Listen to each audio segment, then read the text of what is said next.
All right, I want to dive right into the meat of this video because it's an important subject, and that is how to travel as cheap as possible. And there are 5 major expenditures that you have to get over and cut down in order for you to travel as long as possible. And I want this video to serve as a checklist. You go through these 5 different categories, and if you follow each step on how to maximize every dollar and cut any amount of money that you can, you will be in great shape. And in the following logistics module, I will dive deeper into each of these categories. But for now, I want to go through this checklist to give you an idea right off the bat of how you can save money when you're traveling around the world. Let's dive right into it. And that begins with the first thing you're going to spend money on, and that is your flight. And the first thing you can do to save money with your flight and to travel as cheap as possible is to utilize those credit card bonuses and points. That's a major asset if you're booking an around the world trip, if you're booking an international flight, if you have built up a lot of points, which you can do before your trip, as I'll explain in the credit cards video, you can save a ton of money on your first flight. And if you do it the right way, you can save money on many other flights after that. The second thing to note in terms of saving money on a flight is tracking apps. Make sure you sign up to different websites and different platforms that allow you to track the price of different destinations that you're going to. The third thing is make sure you're flexible with your dates and your airport destinations.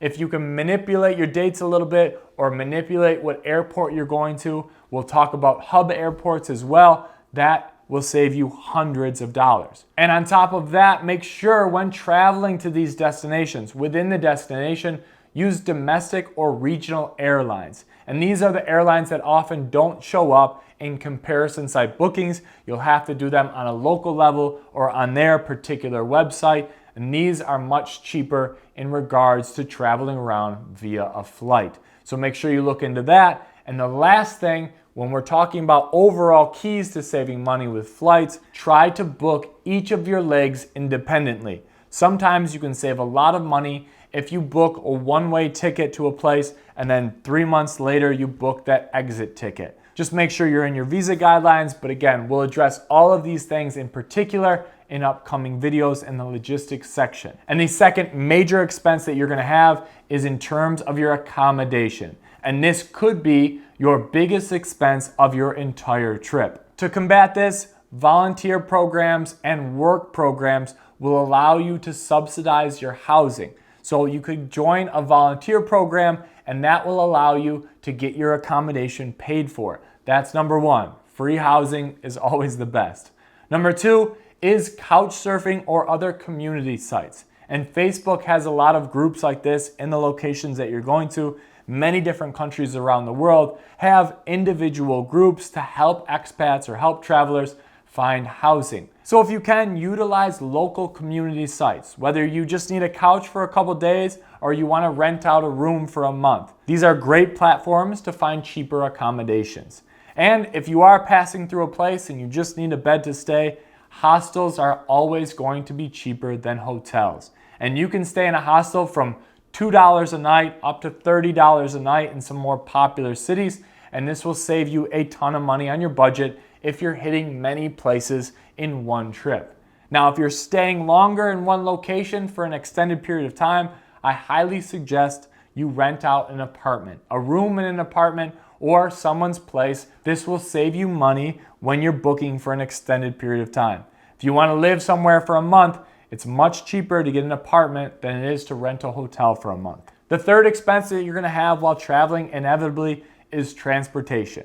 And like anywhere in the world, whenever you can use public transportation over private transportation, I highly recommend it. And there's also subway deals around the world in cities where you can buy weekly passes, you can buy monthly passes to get a traveler's discount, and it's a great way to see the city, public transportation.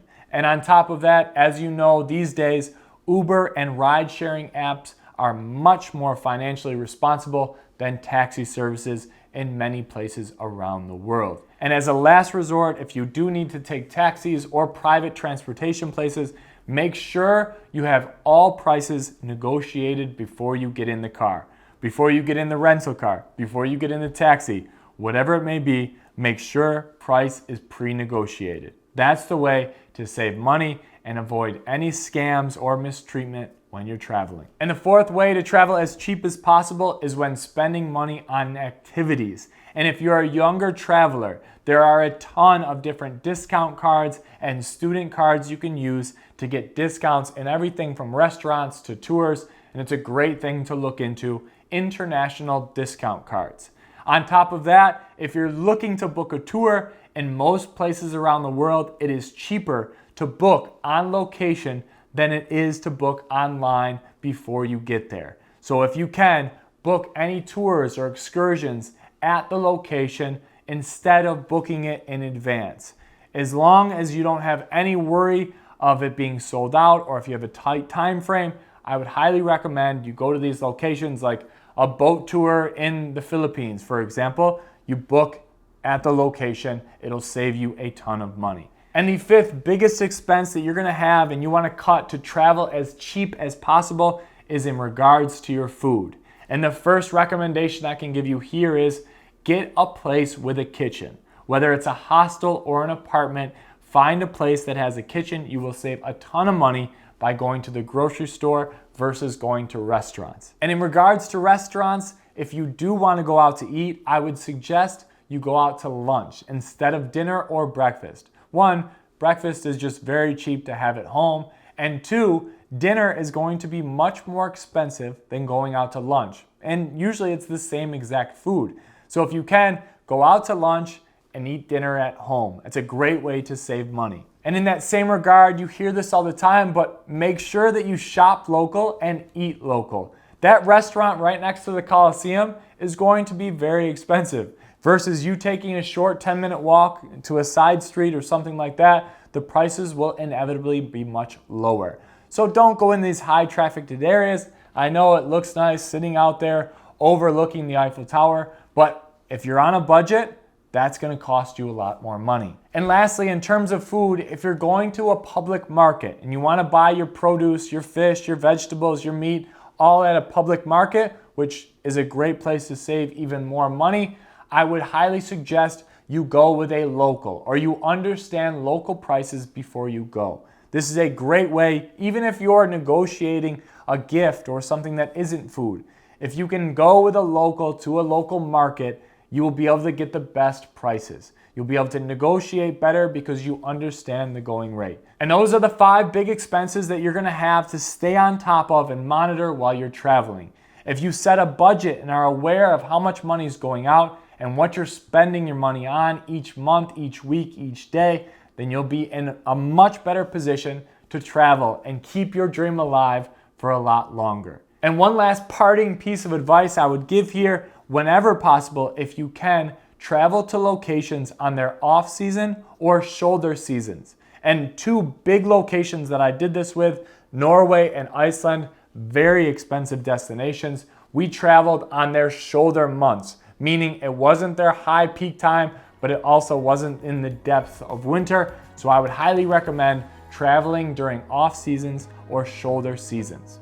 All right, that's how to save as much money as possible, travel as cheap as possible, and again, we'll dive into each of those categories in more details in the logistics section of this course.